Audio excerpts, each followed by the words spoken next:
வணக்கம். ரூபவாயினின் பிரதான செய்தி அறிக்கை. நான் ராதிகா வின்சன். நான் இர்ஷாத் ஏகாதர். வெளிவிவகார அமைச்சர் பேராசிரியர் ஜிஎல் பீரிஸ் பல நாடுகளின் வெளிவிவகார அமைச்சர்களை சந்தித்துள்ளார். பல இருதரப்பு உடன்படிக்கைகளும் கைச்சாத்திடப்பட்டுள்ளன. இந்த சந்திப்பு அமெரிக்காவின் நியூயார்க் நகரில் இடம்பெற்றது. ஆஸ்திரேலியாவுக்கு சட்டவிரோதமாக புலம்பெயர்வாளர்கள் அழைத்துச் செல்லப்படுவதை தடுப்பதற்கு இலங்கை அரசாங்கம் வழங்கும் ஒத்துழைப்புக்கு ஆஸ்திரேலிய அரசாங்கம் நன்றி தெரிவித்துள்ளது. வெளிவிவகார அமைச்சர் திருமதி ஜூலி பிஷப் இதனை தெரிவித்தார். கடல் மார்க்கமாக ஆஸ்திரேலியாவுக்கு புலம்பெயர்வாளர்கள் ஏற்றிச் செல்லப்படுவதை தடுப்பதற்கென கடற்படையினர் தமது சோதனை நடவடிக்கைகளை தீவிரப்படுத்தியிருப்பதாக அமைச்சர் குறிப்பிட்டார். இது தொடர்பில் ஆஸ்திரேலியாவின் புதிய அரசாங்கம் கொண்டுள்ள நிலைப்பாடு குறித்து திருமதி பிஷப் அமைச்சருக்கு தெளிவுபடுத்தினார். பொதுநலவாய அரசு தலைவர்கள் மாநாடு குறித்தும் அங்கு கலந்துரையாடப்பட்டுள்ளது.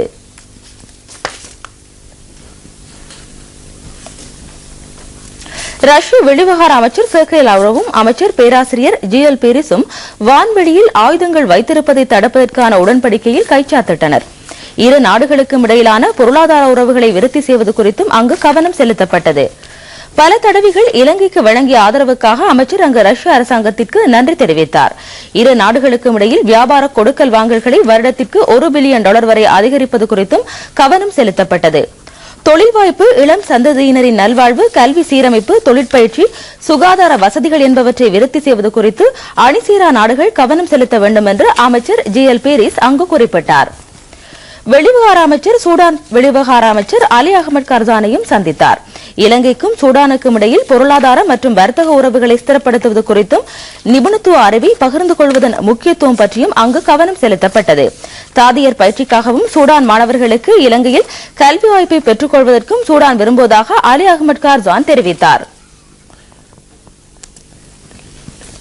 இலங்கை இந்தோனேஷிய நாடுகளுக்கு இடையிலான உறவுகளை விருத்தி செய்யும் முகமாக பட்ரிகியா விமான சேவை இரு நாடுகளுக்கும் இடையில் நேரடி விமான சேவைகளை ஆரம்பிக்க நடவடிக்கை எடுக்கும் என்று இந்தோனேஷிய வெளிவிவகார அமைச்சர் மெர்டின் நட்லகாவா தெரிவித்தார். யுத்த மோதலின் பின்னர் இலங்கை எதிர்கொண்டுள்ள சவால்கள் குறித்து அமைச்சர் பேராசிரியர் ஜிஎல் பீரிஸ் இந்தோனேஷிய வெளிவிவகார அமைச்சருக்கு தெளிவுபடுத்தினார். இந்த வருட தரம் 5 புலமை பரிசில் பரீட்சையின் பெறுபவர்கள் நாளை வெளியிடப்படும். பெறுபவர்களை பரீட்சைகள் திணைக்களத்து இணையதளத்தில் பார்வையிடலாம் என பரீட்சைகள் ஆணையாளர் நாயகம் WMNJ புஷ்பகுமார் தெரிவித்தார். இணையதள முகவரி www.donets.lk ஆகும். இம்முறை தரம் 5 புலமை பரிசு பரீட்சையில் 3,22,455 மாணவர்கள் தோற்றியிருந்தனர்.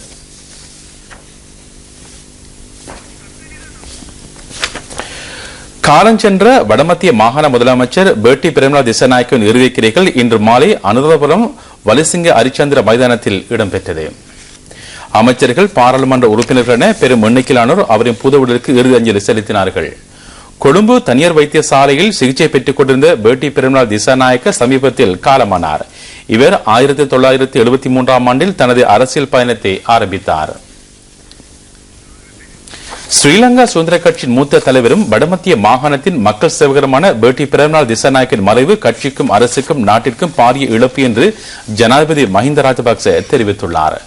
மக்கள் சேவையின் பொது சவால்கள் மத்தியில் மனம் தளராமல் செயற்பட்டதன் ஊடாக அவர் வீரமிக்க ஒருவராக விளங்கினார் என்றும் ஜனாதிபதி தனது இரங்கல் செய்தியில் குறிப்பிட்டுள்ளார். பேட்டி பிரேமலால் திசாநாயக்க 80ஆம் ஆண்டுகளில் அச்சம் நிலவிய காலப்பகுதியில் ஸ்ரீலங்கா சுதந்திர கட்சி மீதான பல சவால்களை எதிர்கொண்ட விதம் எமது நினைவில் என்றென்றும் இருக்கும். ஸ்ரீலங்கா சுதந்திர கட்சி உட்பட முற்போக்கு அணியை பலப்படுத்த 1993ஆம் ஆண்டு தெற்கில் ஆரம்பிக்கப்பட்ட பயணத்தின் வெற்றி உறுதிப்படுத்த தமது பிரதேசத்தில் பேட்டி பிரேமலால் திசாநாயக்க முன்னின்று உழைத்தார். அதன் பின்னரான பல தேர்தல்களில் ஸ்ரீலங்கா சுதந்திர கட்சியின் வெற்றிக்கும் அரசின் பயணத்திற்கும் அவர் சிறந்த பங்களிப்பை வழங்கினார். பயங்கரவாதம் நிலவிய காலத்தில் வடமத்திய மாகாண மக்களின் பாதுகாப்பிற்காக அவர் செயற்பட்ட விதமும் வரவேற்கத்தக்கதே. இவர் சமூக சேவைகள் அமைச்சராக இருந்தபோது சுனாமி அனர்த்தத்தின் போது மக்களுக்கும் பெரும் சேவையாற்றினார். 1999ஆம் ஆண்டு அமைச்சர் பதவியிலிருந்து விலகி வடமத்திய மாகாண முதலமைச்சர் பதவி பெற்றுக் கொண்டதன் மூலம் மக்களுக்கு அரும்பெரும் சேவையாற்ற இவருக்கு வாய்ப்பு கிடைத்தது. அன்னாரது மறைவு ரஜரட்டை மக்களுக்கு பெரும் இழப்பாகும் என்று ஜனாதிபதி தனது இரங்கல் செய்தியில் குறிப்பிட்டுள்ளார். பேட்டி பிரேமலால் திசாநாயக்கவின் அரசியல் வாழ்க்கை தொடர்பான கண்ணோட்டம். பேட்டி பிரேமலால் திசாநாயக்க 1954ஆம் ஆண்டு ஜூலை மாதம் 15ஆம் தேதி அனுராதபுரத்தில் பிறந்தார். 4 பிள்ளைகளை கொண்ட குடும்பத்தின் மூத்த பிள்ளையாவார். இவர் அனுராதபுரம் ஹதரஸ்வல கல்லூரியிலும் அனுராதபுரம் மத்திய மகாவித்தியாலயத்திலும் கல்வி பயின்றார். 1973ஆம் ஆண்டில் தனது அரசியல் பயணத்தை இவர் ஆரம்பித்தார். 1983ஆம் ஆண்டில் கலாவெவ ஸ்ரீலங்கா சுதந்திர கட்சியின் தொகுதி அமைப்பாளராக நியமிக்கப்பட்டார்.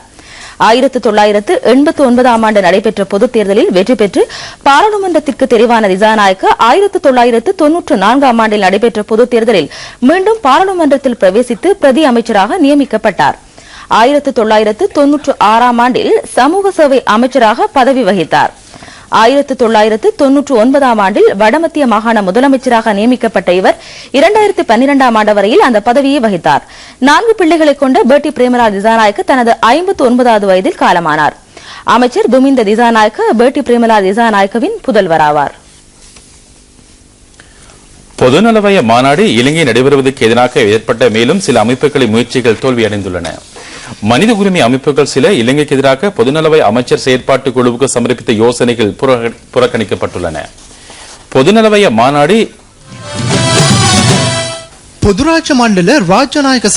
பொதுநலவய மாநாடு இலங்கை நடைபெறுவதை தடுப்பதற்காக பலதரப்பட்ட அமைப்புகள் கடந்த 2 வருடங்களாக கடும் முயற்சிகளை மேற்கொண்டன. இலங்கைக்கு கிடைக்க உள்ள நன்மைகளை தடுப்பதும் வெளிநாட்டு தலைவர்கள் இலங்கையின் உண்மை நிலையை அறிந்து கொள்வதை தடுப்பதும் இதன் நோக்கமாகும். அரசு சார்பற்ற நிறுவனங்கள் எல்டிடியினருக்கு ஆதரவான புலம்பெயர்ந்த அமைப்பின் உறுப்பினர்கள் வெளிநாட்டவர்கள் மற்றும் மனித உரிமை அமைப்புகள் இதில் அடங்குகின்றன. வெள்ளிக்கிழமை நியூயோர்க்கில் ஆரம்பமான அமைச்சர் குழு கூட்டத்தில் இலங்கைக்கு எதிரான யோசனையொன்று முன்வைக்கும் திட்டம் ஒன்று இருந்தது. எமினஸ் இன்டர்நேஷனல் மற்றும் ஹியூமன் வாட்ச் நிறுவனங்கள் இதில் சம்பந்தப்பட்டிருப்பதாக சர்வதேச ஊடகங்கள் தகவல் வெளியிட்டன. இலங்கை தொடர்பான எந்தவொரு யோசனையும் அமைச்சர் குழுவில் உள்ளடக்கப்படவில்லை. தமது முயற்சி தோல்வியடைந்தமை தொடர்பாக மனித உரிமை அமைப்புகள் அதிருப்தி தெரிவித்துள்ளன. பொதுநலவாய நாட்டு தலைவர்கள் மாநாட்டில் கலந்து கொள்ளும் ஏனைய நாடுகளை தாம் ஊக்குவிக்க இருப்பதாக கூட்டத்தில் கலந்து கொண்ட ஆஸ்திரேலியாவும் பிரிட்டனும் தெரிவித்துள்ளன.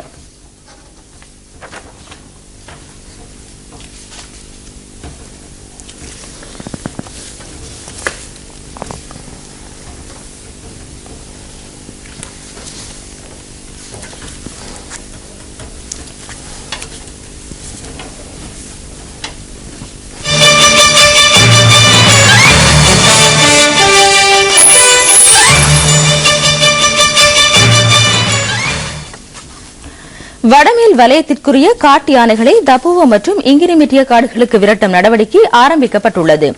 நிகவரட்டி, யாப்பகுவ, கல்கமோ ஆகிய தேர்தல் தொகுதிகளில் கிராமங்களுக்குள் ஊடுருவி இருக்கும் யானைகளை விரட்டும் நடவடிக்கை நேற்று ஆரம்பமானது.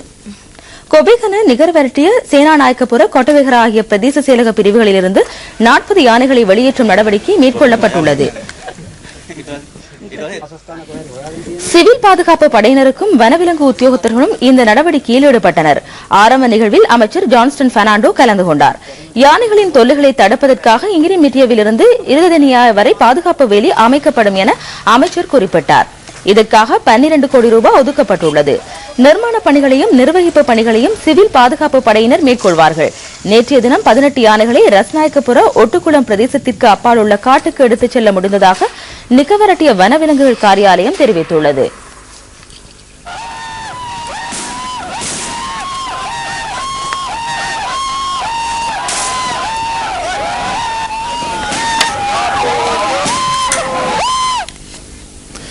அக்கரைப்பற்று மாநகர சபை வளாக கட்டட தொகுதி நேற்று வைப்பு ரீதியாக திறந்து வைக்கப்பட்டது. நவீன வடிவமைப்புடன் நிர்மாணிக்கப்பட்டுள்ள இந்த கட்டட தொகுதிக்கென 110 மில்லியன் ரூபாய் செலவிடப்பட்டுள்ளது. அக்கரைப்பற்று மாநகர முதல்வர் ஏ அகமது சக்கி தலைமையில் நடைபெற்ற திறப்பு விழா நிகழ்வில் அமைச்சர் ஏ மதாவுல்லா பிரதம அதிகாரி கலந்து கொண்டார். இந்த கட்டடத்தை நிர்மாணிக்கும் விடயத்தில் அமைச்சர் கடும் முயற்சிகளை மேற்கொண்டிருந்தமை குறிப்பிடத்தக்கது. இந்நிகழ்வில் பாராளுமன்ற உறுப்பினர் AHM அஸ்வர், கிழக்கு மாகாண அமைச்சர் MS உதுமாலபை, மாகாண சபை உறுப்பினர்கள், மேலதிகாரிகள், மாநகர சபை உத்தியோகத்தர்கள், உலமாக்கள், பள்ளிவாசல் நிர்வாகிகள், பொதுமக்கள் என பலரும் கலந்து கொண்டனர்.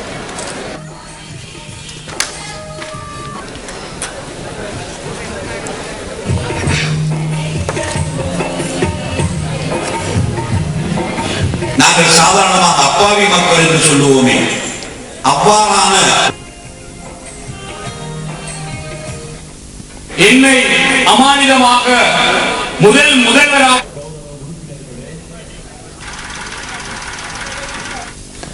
வடக்கில் குறைந்த வருமானம் பெறும் குடும்பங்களைச் சேர்ந்த பாடசாலை மாணவர்களுக்கு புலமை பரிசில் வழங்கும் நிகழ்வும், வருமானம் குறைந்த குடும்பங்களுக்காக பாதுகாப்பு படையினரால் கட்டப்பட்ட 3 வீடுகளை பயனாளிகளிடம் கையளிக்கும் நிகழ்வும் யாழ் தேசிய கல்வியியல் கல்லூரியில் இடம்பெற்றது. யாழ் பாதுகாப்பு படை தலைமையகம் ஏற்பாடு செய்திருந்த இந்த நிகழ்வில் தெரிவு செய்யப்பட்ட 245 மாணவர்களுக்கு தலா 5000 ரூபாய் வைப்பு பணமாக வழங்கப்பட்டது. 511வது படைப்பிரிவினால் அச்செழு பகுதியில் நிர்மாணிக்கப்பட்ட 2 வீடுகளும் 513வது படைப்பிரிவினால் அளவெட்டி பகுதியில் நிர்மாணிக்கப்பட்ட ஒரு வீடுமாக 3 வீடுகள் கையளிக்கப்பட்டன. இந்த நிகழ்வில் யாழ் மாவட்ட கட்டளை தளபதி மேஜர் ஜெனரல் மஹிந்த ஹத்துருசிங்க பிரதம அதிதியாக கலந்து கொண்டார்.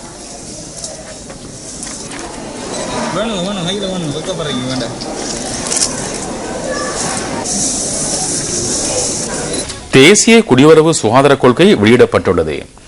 வெளிநாடுகளில் இருந்து இலங்கைக்கு வருபவர்களால் பலதரப்பட்ட நோய்கள் பரவக்கூடிய சாத்தியக்கூறுகளை கட்டுப்படுத்துவதும் இலங்கையில் இருந்து வெளிநாடுகளுக்கு செல்பவர்களின் குடும்பத்தாரின் சுகாதார பாதுகாப்பை உறுதிப்படுத்துவதும் இதன் நோக்கமாகும்.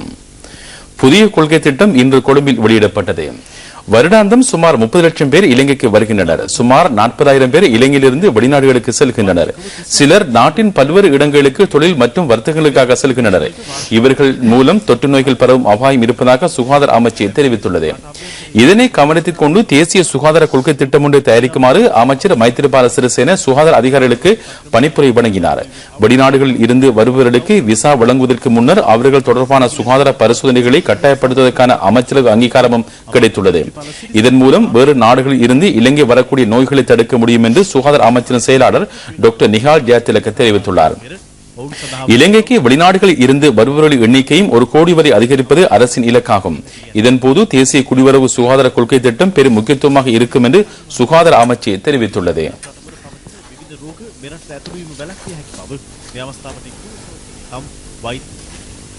தொலைத்தந்தி சேவை இன்று தொடக்கம் இல்லாமல் செய்யப்பட்டுள்ளது. இதற்கு பதிலாக தொலை அஞ்சல் சேவை நாளை தொடக்கம் அனைத்து தபால் கந்தூர்களிலும் நடைமுறைக்கு வரும் என்று தபால் மாதிபர் ரோஹன அபிரத்ன தெரிவித்துள்ளார். தொலைத்தந்தி சேவை 100 வருடங்களுக்கும் அப்பாலான வரலாற்றை கொண்டுள்ளது. பிரிட்டிஷார் இதனை அவசர கடமைகள் மற்றும் வர்த்தக செய்தி பரிமாறல்களுக்காக பயன்படுத்தினார்கள். பின்னர் மக்களின் நாளாந்த பயன்பாட்டுக்காக பயன்படுத்தப்பட்டது. தொலைத்தந்தி ஒன்றை அனுப்ப தபால் திணைக்களத்திற்கு 250 ரூபாய் செலவாகின்றது. எனினும் 3 ரூபாய் 50 சதமே அறவிடப்படுகின்றது. இது தபால் திணைக்களத்திற்கு பாரிய நட்டத்தை ஏற்படுத்துகின்றது. இதனால் இதை ரத்து செய்ய தீர்மானித்ததாக தபால் மாதிபர் ரோஹன அபிரத்ன தெரிவித்துள்ளார். ක්‍රියාත්මක වන්නේ ඕනෑම පුද්ගලයෙක් තැපැල් කාර්යයට ඇවිදින් තමුන්ගේ අදාළ ආකෘති පත්‍රය පුරවලා බාර දුන්නාම අදාළ ගෙවීම සිදු කරලා ඒ පණිවිඩය දුරකථනය මගින් ලබා දෙනවා. පණිවිඩය ලැබිය යුතු තැනැත්තාට අදාළ තැපැල් කාර්යාලයට උපතැපැල් කාර්යාලයට. එතනදී ඒ පණිවිඩය අපේ තැපැල් දෙපාර්තමේන්තුවේ කාර්ය මණ්ඩලයේ කෙනෙක් ලවා ලැබිය යුතු තැනැත්තාගේ ලිපිණයට ගෙනින් බාර දෙනවා. இதற்கு பதிலாக நாளை தொடக்கம் தொலை அஞ்சல் சேவை அமலுக்கு வரும். தொலை தந்திகள் போன்று அரசு சேவையிலும் இதற்கு சட்ட ரீதியான அங்கீகாரம் உள்ளது. டெலிமெயில் சேவை ஊடாக செய்தி ஒன்றை அனுப்பும் போது முதல் 10 சொற்களுக்கு 30 ரூபாய் அறவிடப்படும். அதிகரிக்கும் ஒவ்வொரு சொல்லுக்கும் 1 ரூபாய் 50 சதவீதம் அறவிடப்படும். இதன் மூலம் 4 மணித்தியாலங்களுக்குள் குறிப்பிட்ட செய்தியை குறிப்பிட்ட இடத்திற்கு அனுப்பலாம். நீர்கொழும்பு சென்ட் மேரிஸ் கல்லூரி அதிபரின் மரணம் தொடர்பாக விரிவாக விசாரிக்கப்பட்டு வருகிறது. இவர் வெட்டு காயங்களுடன் பாடசாலை வளவில் இன்று காலை சடலமாக மீட்கப்பட்டார். பாடசாலை அதிபர் மேக்ஸ்வெல் டொனால்ட் பெர்னாண்டோ இந்த பாடசாலையில் 13 வருடங்களாக பணியாற்றியவர் ஆவார். 3 பிள்ளைகளின் தந்தையான இவரின் வயது 59. இன்னும் சில மாதங்களில் இவர் ஓய்வு பெற இருந்த நிலையில் இந்த சம்பவம் இடம்பெற்றுள்ளது. நீர்கொழும்பு பொது வைத்தியசாலையின் நீதிமன்ற வைத்திய உத்தியோகத்தர் பிரேத பரிசோதனையை மேற்கொண்டு வருகிறார்.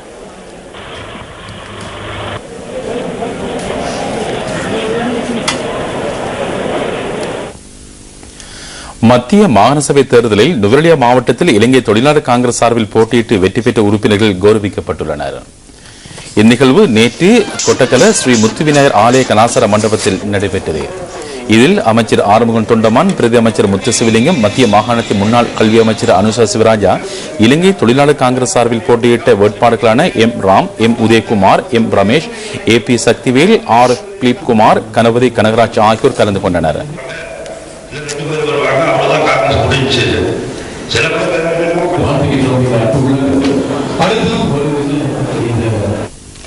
மட்டக்களப்பு தலைமையக போலீஸ் பிரிவிற்குட்பட்ட நகர பகுதியில் பொது சுகாதார பரிசோதகர்கள் சமூகம் அளிக்காமல் டெங்கு பற்றிய குற்ற வழக்குகளை போலீஸ் உத்தியோகத்தர்கள் தொடர அனுமதிக்கப்பட மாட்டாது என போலீஸ் நிலைய பிரதம இன்ஸ்பெக்டர் கின்ஸ்லி குணசேகர தெரிவித்துள்ளார். இந்த போலீஸ் பிரிவுக்கான சிவில் பாதுகாப்பு குழுவின் விசேட கூட்டத்தில் அவர் இதனை தெரிவித்தார். வீதி பயணிகளுக்கு இடைஞ்சலாக பிரதான சந்தைகளில் நிறுத்தி வைக்கப்படும் வாகனங்களை அகற்றுவதற்கும் தனியார் மற்றும் அரச கல்வி நிலையங்களில் இருந்தும் பாடசாலைகளில் இருந்து செல்லும் மாணவிகளுக்கு இடைஞ்சல் செய்வோருக்கு எதிராக நடவடிக்கை எடுப்பது என்றும் இந்த கூட்டத்தில் தீர்மானிக்கப்பட்டது.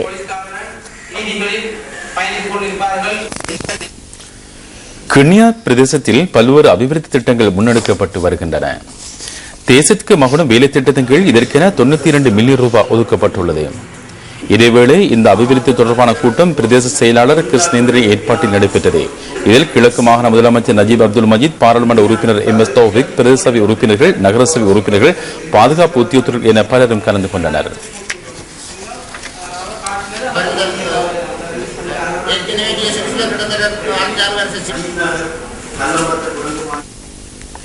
வறிய மக்களுக்கும் விளையாட்டுக் கழகங்களுக்கும் சமூக சேவை அமைப்புகளுக்கும் உதவி வழங்கும் நிகழ்வு அண்மையில் சம்மாந்துறை பிரதேசத்தில் இடம்பெற்றது. ஏழைகள் வாழ்வில் ஒளியேற்றுவோம், அவர்களின் துயர் துடைப்போம் என்னும் மஹிந்த சிந்தனை திட்டத்தின் கீழ் பிரதேச செயலாளர் மன்சூர் தலைமையில் இந்த நிகழ்வு இடம்பெற்றது. பிரதம அதிதியாக கலந்து கொண்ட கிழக்கு மாகாண அமைச்சர் MM மன்சூர் உதவிப் பொருட்களை வழங்கி வைத்தார். சுமார் 20 லட்சம் ரூபாய் பெறுமதியான பொருட்கள் இலவசமாக வழங்கப்பட்டன. இந்த நிகழ்வில் பல முக்கிய அதிகாரிகளும் கலந்து கொண்டனர்.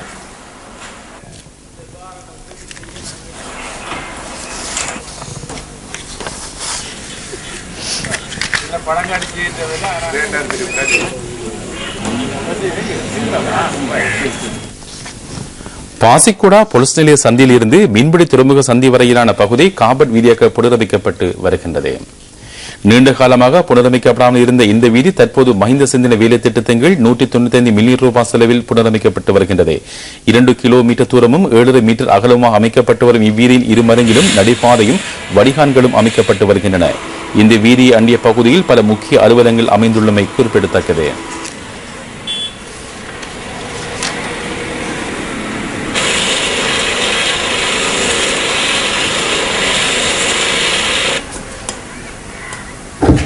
இன்றைய விஞ்ஞான வளர்ச்சியின் பயனாக பல்வேறு நன்மைகளை மனித சமுதாயம் அடைந்துள்ளது. நவீன முறையில் உருவாக்கப்பட்ட ஒரு செடியில் 2 பயன்களை பெறக்கூடிய தகவலை உங்களுக்கு தருகின்றோம். பிரிட்டனில் ஒரே செடியில் தக்காளி மற்றும் உருளைக்கிழங்கு ஆகியவற்றை விஞ்ஞானிகள் உருவாக்கியுள்ளனர். விஞ்ஞானத்தின் விந்தைகளில் ஒன்றாக இது விளங்குகின்றது. இந்த கண்டுபிடிப்பின் மூலம் ஒரு செடியில் பல்வகை பயன்கள் தரும் பழங்கள் உட்பட ஏனைய உற்பத்திகளை மேற்கொள்ள முடியும் என்று நிரூபிக்கப்பட்டுள்ளது. பிரிட்டனைச் சேர்ந்த விஞ்ஞானிகள் விவசாயத்தில் புதுமையை புகுத்தும் முகமாக உருளைக்கிழங்கையும் தக்காளியையும் ஒரே செடியில் விளைவித்து அறுவடை செய்து வெற்றியும் கண்டுள்ளனர். இந்த செடியில் மரபியல் ரீதியான மாற்றங்களை மேற்கொண்டு வெற்றி கண்டமை கடந்த காலங்களில் இடம்பெற்றுள்ளது. எனினும் தற்போது இயற்கையான முறையில் 2 செடிகளை இணைத்து அவற்றில் விளையும் காய்கறிகளை ஒரே செடியில் விளைவித்துள்ளனர். இரு தாவரங்களின் திசுக்களையும் பிரித்து ஒரு குறிப்பிட்ட நிலைக்கு பின் 2 ஒன்றாக ஒரே தொட்டியில் வளர்க்கப்பட்டன. இதன் பின் சரியான தருணத்தில் தக்காளி காய்க்கத் தொடங்கியதும் அந்த செடியில் உருளைக்கிழங்கு விளைந்துள்ளது. இது சோதனை முறையில் மட்டுமின்றி வியாபார ரீதியாகவும் பிரிட்டனில் இந்த முறைமை வெற்றி பெற்றுள்ளது. இந்த முறைமை தற்போது நியூசிலாந்திலும் பின்பற்றப்படுகின்றமை குறிப்பிடத்தக்கது. Not that you'll need them though, because they're so easy to grow, suitable for indoors or outdoors, so you can grow them in a patio pot, on the allotment, on the vegetable patch, but order soon. We expect Akkaraipattu Kolavil Sri Vigneshwarar ஆலய தீர்த்தோற்சவம் ஆயிரக்கணக்கான அடியார்களின் அதகுர கோஷத்துடன் வங்கக்கடலில் மிக சிறப்பாக இடம்பெற்றது. விசேட நேர்த்திக்கடன் நிகழ்வாக இடம்பெற்ற பறவை காவடியில் பெரும் எண்ணிக்கையிலான பக்தர்கள் கலந்து கொண்டனர். கிரியைகளை சிவஸ்ரீ கானகூன சீதாராம் குருக்கள் நடத்தி வைத்தார். இந்த வருட தீர்த்தோற்சவத்தில் வலிமை விட கூடுதலான பக்தர்கள் கலந்து கொண்டுமை விசேட அம்சமாகும்.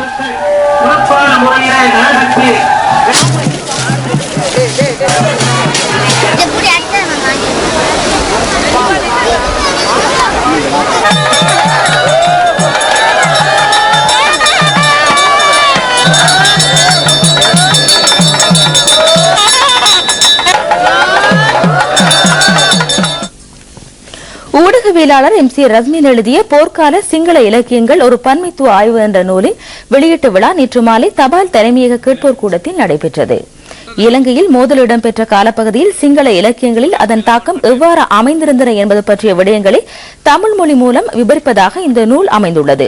நூல் வெளியீட்டு விழாவில் தேசிய மொழிகள் மற்றும் சமூக ஒருமைப்பாட்டு அமைச்சர் வாசுதேவ நாணயக்கார, பேராசிரியர் MSM அனஸ், பேராசிரியர் S யோகராசா, ருகுணு பல்கலைக்கழக விரிவுரையாளர் தம்மிக்க ஜெயசிங்க, ஊடகவியலாளர் K சிவகுமாரன் உட்பட பல புத்திஜீவிகளும் ஊடகவியலாளர்களும் கலந்து கொண்டனர். දෙමළ ජන සමාජයට இத்துடன் ரூபவானின் பிரதான செய்தி அறிக்கை நிறைவு பெறுகிறது. வணக்கம்.